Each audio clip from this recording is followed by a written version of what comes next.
Okay, so this lesson is going to focus on the methodology that you need to understand for biological psychology. So you'll need your biology booklets and the methodology section, which is towards the end of the booklet. Okay, so there are a number of research methods that we look at in biological psychology. We do brain scanning techniques, twin studies, adoption studies, correlations. So we're going to start off with brain scanning techniques and look at the differences between CAT scans, PET scans and fMRIs, including the MRI scan as a basic starting point for the changes that came about with fMRIs. So with brain scanning techniques, you use different types of brain scan depending on the information that you need to look for. So some scans you might be looking for things like disease or tumours and biological features or physiological aspects of the brain. Others you look at the functioning of the brain and which areas of the brain are actually active doing certain tasks and activities. So in psychology, we tend to use the scans to examine aspects of the brain structure and aspects of the information processing system. So we combine both of them. So information processing, which includes thinking, remembering, language, attending to information, forgetting and problem solving. We're familiar with that from cognitive psychology. If you think back, there are examples of brain scanning techniques used in your supporting evidence, particularly working memory model, but across all the theories of memory. We also look at aggression in biological psychology, and if you think back to Rain's study, that's a key study that uses PET scans in particular. And we also look at physiological aspects. So things like the brain structure, brain mass, brain matter, when we're looking in particular at things like schizophrenia, mental health problems, looking at brain size and brain matter. Now, brain scanning as a research method is one that will come up in your biological psychology section of paper 1. So in that case, it's most likely to be linked to something around aggression and aggressive behaviour, or it can be linked to recreational drug use. However, across the course, this can also appear in paper 2 within clinical or in criminal, and it can also appear on paper 3 with synoptic unseen materials. So it's really helpful for you to start to tie in other aspects of psychology and bring in some of those examples across the course where you can show how this method has been used in a number of different ways. So one task that you can have a little go at as part of your homework is to revisit cognitive psychology and have a look at some examples of evidence from brain scanning. So working memory model has quite a few example studies and pieces of research that have come from brain scanning techniques. There's also components of the case study of HM where they did multiple brain scans looking at both the structure and the function of his brain.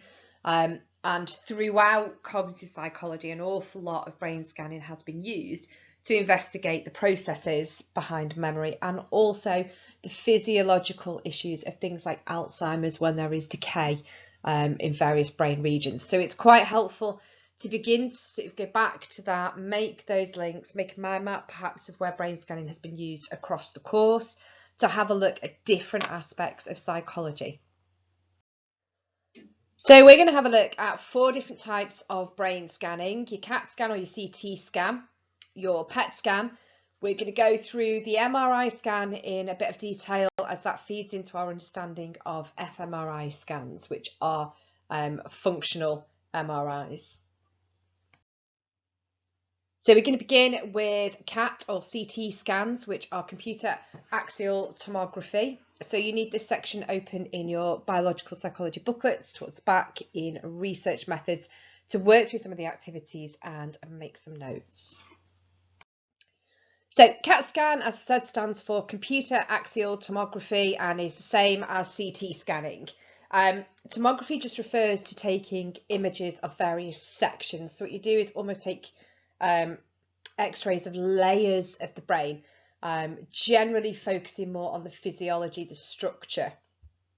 So this is where the axial comes in the name. It's about the angle or the slices of the brain where the images are taken. In modern society, we tend to just refer to it as CT scan, but CAT scan is also equally usable. X-rays don't help when structures overlap because it's not possible to see behind the overlap.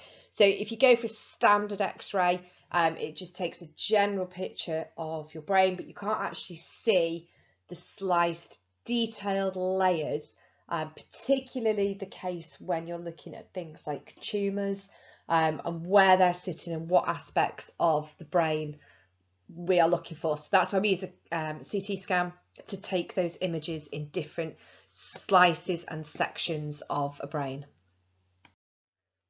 So CT scan uses normal X-ray techniques. So the pictures are formed by using the X-rays, passing through various levels of the brain. This shows how far the X-ray is blocked. So what happens is the X-ray will stop where there is a sort of more solid mass or something blocking that particular level of imaging.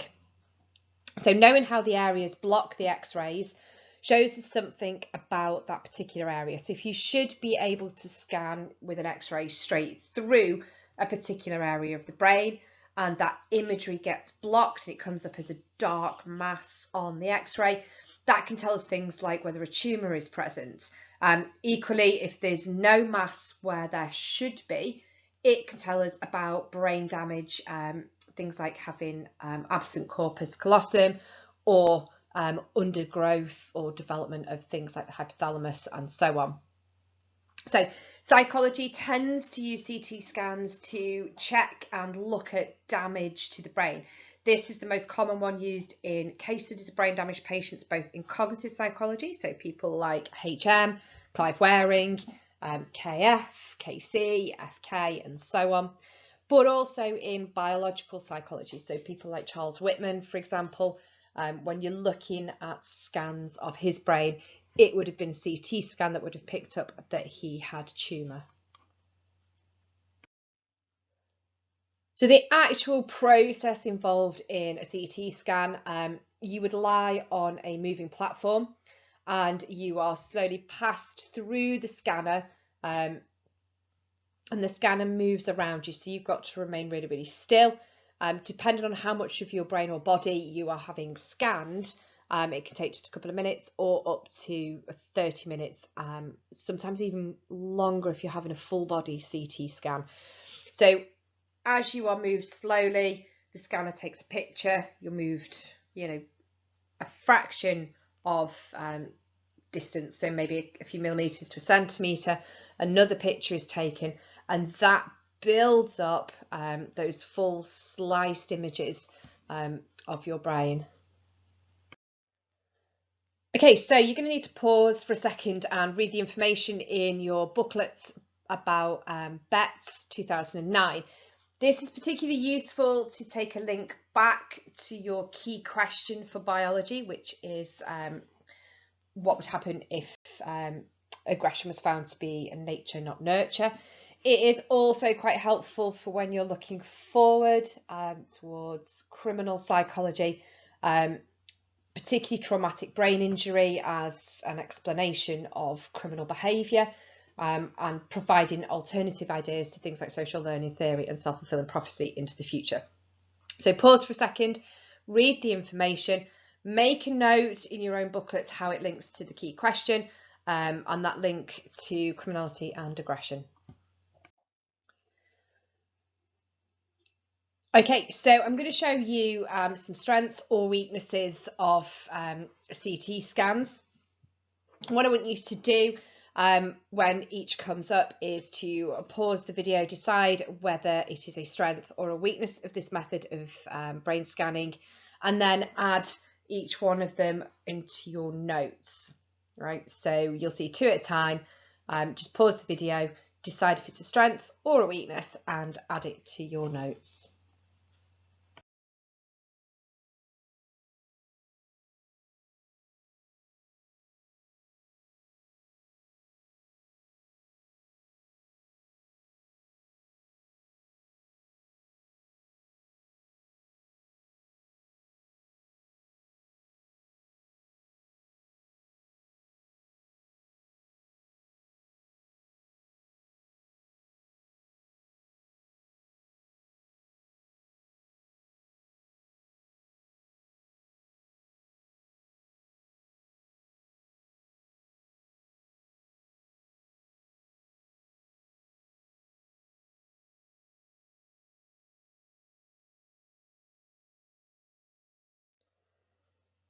Okay, so the next brain scanning technique we're going to have a look at is the PET scan.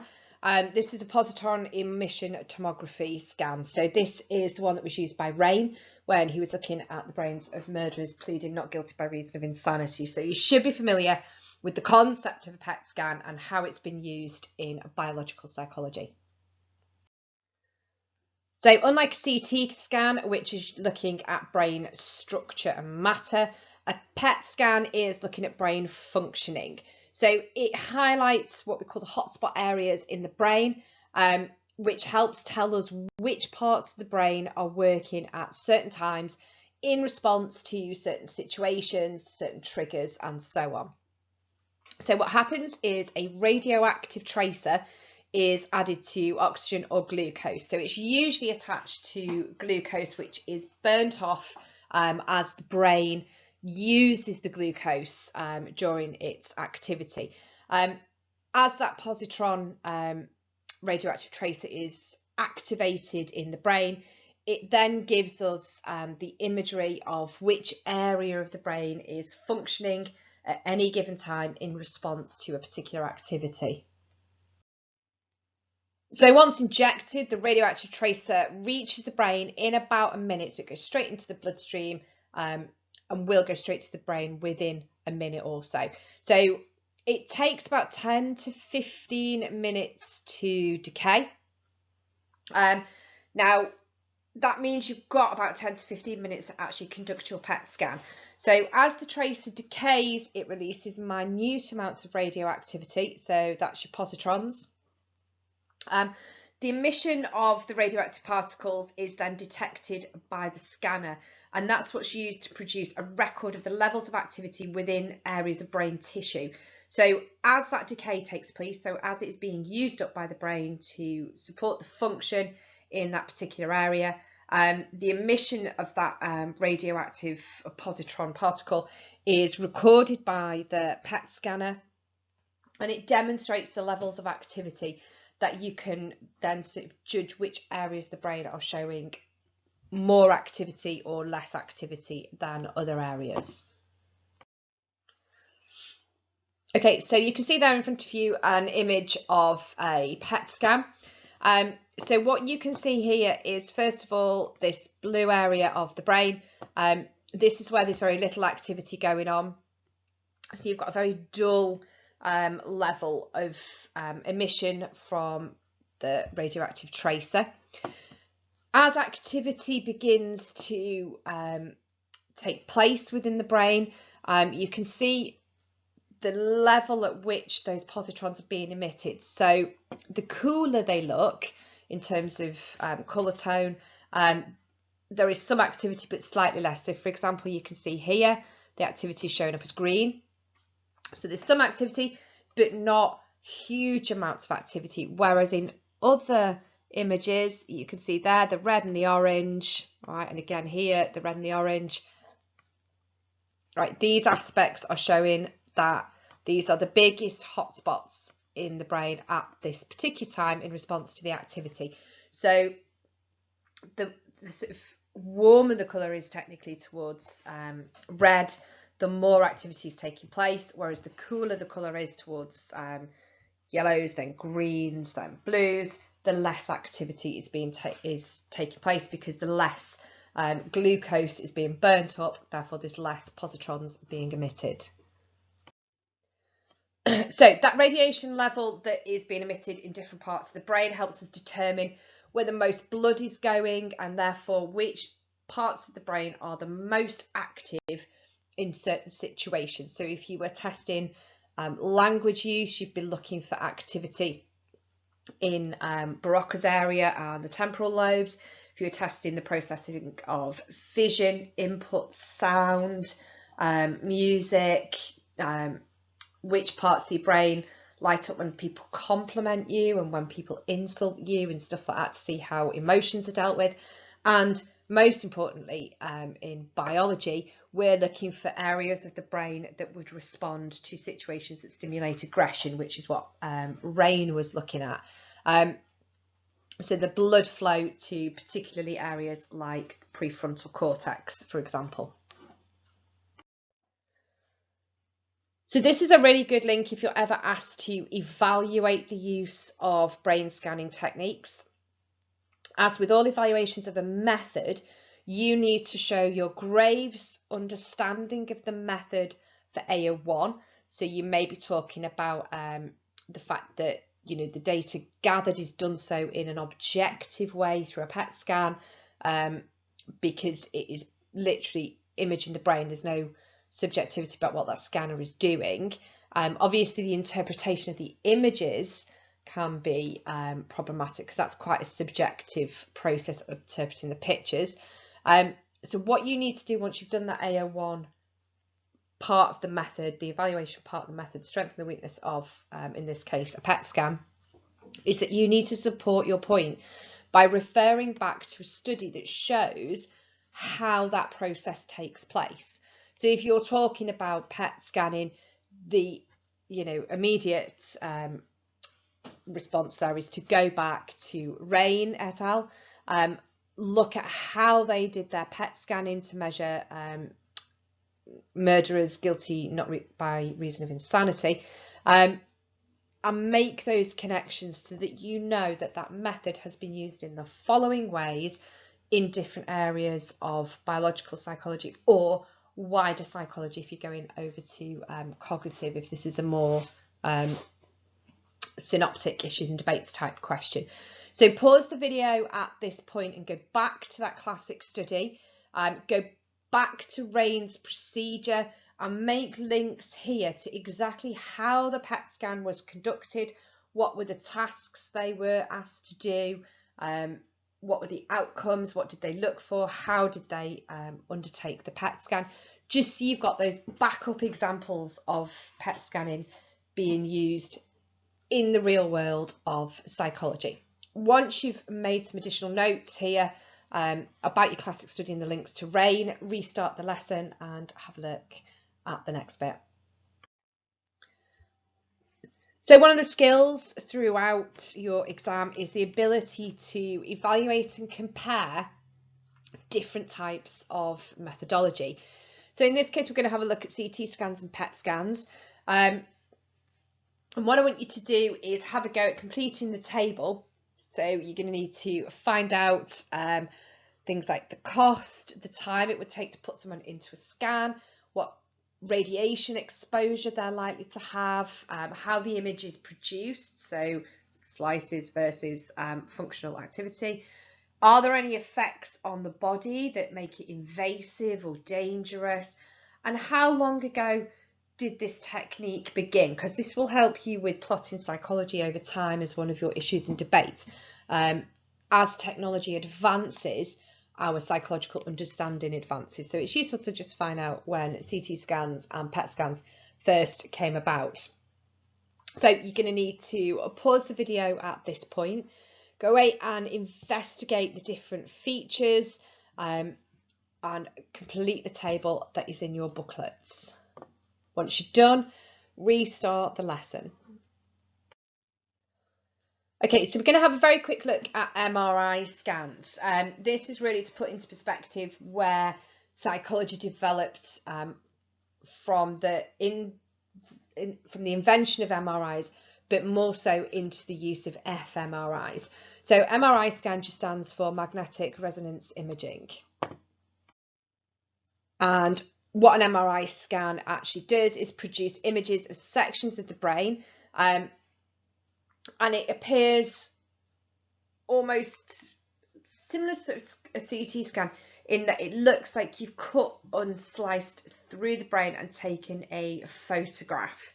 Now MRI scans use really powerful magnetic fields to influence hydrogen atoms in water molecules, and what they do is they positively charge the particles in hydrogen, so they're known as protons, which act like a compass in the brain. So when the magnetic field of the scanner is turned on, the magnetic field then influences those hydrogen atoms and positively charges them, and this is what's picked up by the scanning machine. So once that magnetic field is activated and the protons are charged, the MRI scanner then passes radio waves through the head, right? As the protons return to that original state, they emit radio waves that are detected as well by the scanner.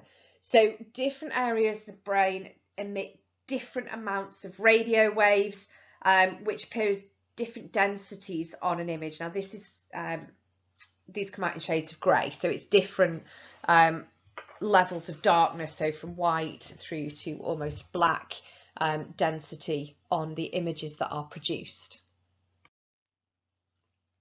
So one of the benefits of MRI in general is that you can scan nearly every part of the body with an MRI scan. So it's not just brain scanning technique, although in psychology it's used for that. On a medical level, it can give a very detailed picture of soft tissue all over the body, so all of your organs and so on. Air that's within your body and hard bones do not give MRI signals, so they appear as black, so they're quite easy to pick out.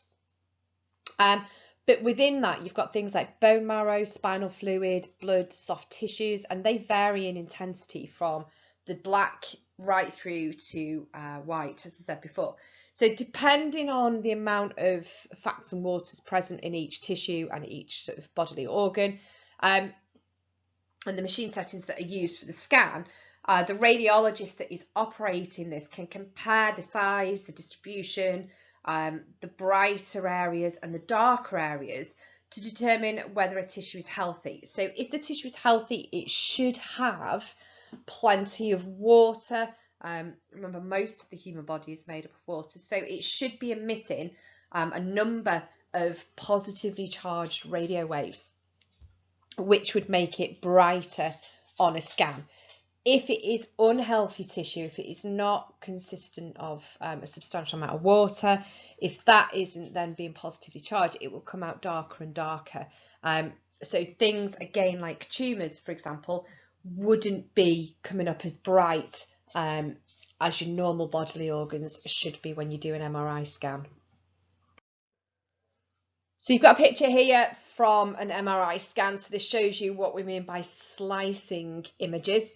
You can see here some really kind of bright white areas up there at the top. Right, so this is where there's lots of hydrogen atoms maintaining that aspect of the brain, and again here, right, in the central parts of the brain where you should have lots and lots of water, therefore lots of hydrogen atoms. Where you don't have lots of water, so areas where there is very little body tissue, where there is damage or where there is bone, it comes up as very dark. So that would be areas such as here, which is just above your eye and your eye sockets. If you feel that, that's predominantly, you know, a big chunk of brain to protect your eyes. So again, not an awful lot of hydrogen atoms are positively charged in that area, so they come across as very, very dark. Okay, so quick recap on MRI scans. Radio waves pass through the head by the scanner. Protons emit radio waves that are detected by the scanner. Different areas of the brain emit different amounts of radio waves, so that's where the shades of grey come from in that slice. Lots of hydrogen atoms, lots of white on the image, very few, it's dark. Like I said, the whole body may go through the MRI scanning tube. This can actually be quite claustrophobic if you feel uncomfortable in small spaces. It is very noisy, although it wouldn't be considered painful.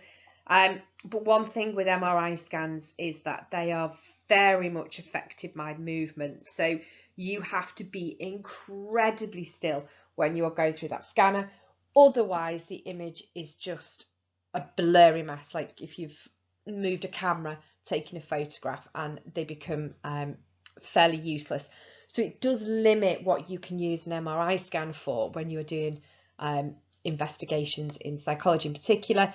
You couldn't get people to speak and talk in that sense, because even the movement of the jaw and the mouth would ultimately blur out that part of the MRI scan.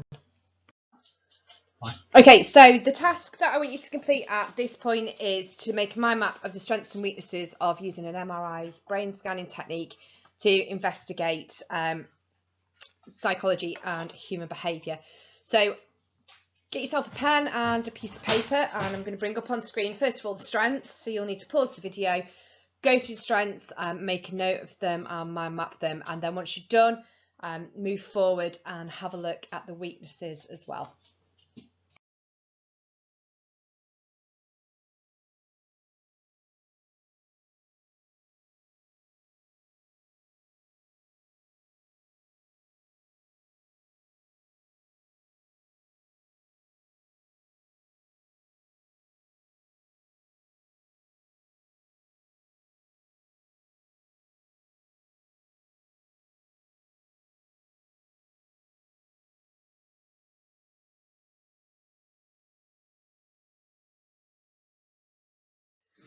Okay, so now that we've been through PET scanning techniques and MRI brain scanning techniques, and you've gone through the strengths and weaknesses of each, I just want you to pause for a second and fill in the table in your booklets that look through the comparisons between PET and MRI scans. Remember, you may well get compare questions on the exam paper, but equally, if you're asked to evaluate an MRI or a PET scan, you can bring in your information from the alternative brain scanning method and draw on that as evaluation points. So pause the video and work through the table that's in your booklets, and then once you're done, restart the lesson.